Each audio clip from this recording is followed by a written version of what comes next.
Hi, I'm Talia Kruger, and this is my presentation on nepotism in the workforce. So what is nepotism?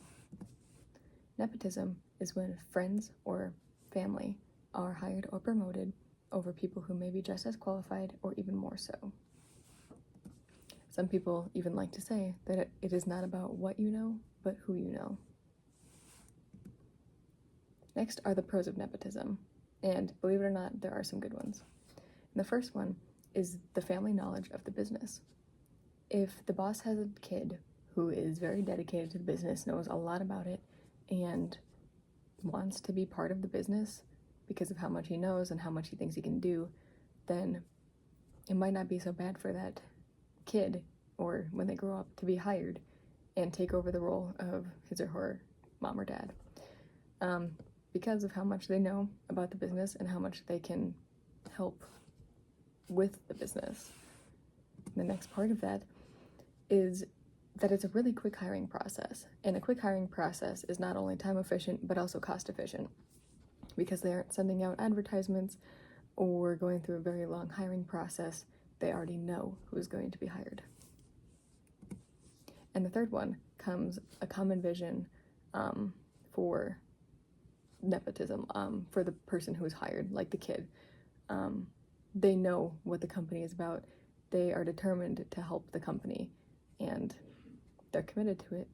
Basically, they would be a great fit, and this is one of the cases where it would be a pro to be in nepotism. All right, a con of nepotism is resentment and jealousy, and that would be among the employees who work there, because if they've been working hard and someone just gets hired out of nowhere and it's, like the boss's kid, obviously people are not going to be very happy about that, and I don't think they're going to want to work as hard, or maybe they won't even want to work for the company anymore.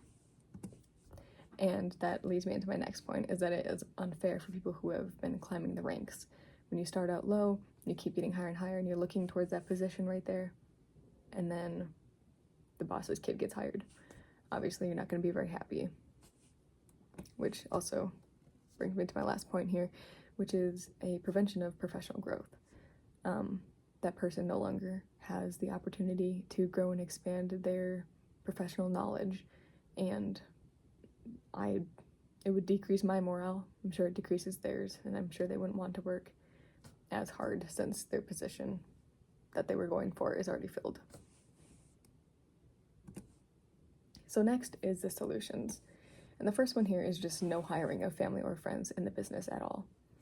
And that one might be a little more difficult, but then comes many inputs when hiring or promoting someone.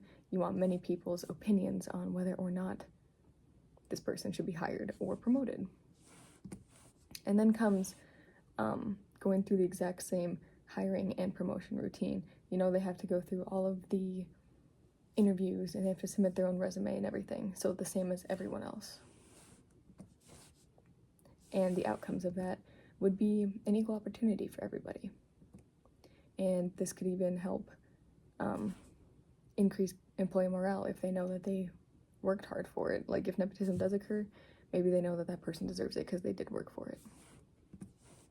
And it could be positive or negative if they don't get hired. Maybe they're like, this person was a perfect fit, but we're not hiring him because of no nepotism. And here are my works cited, and here are my questions.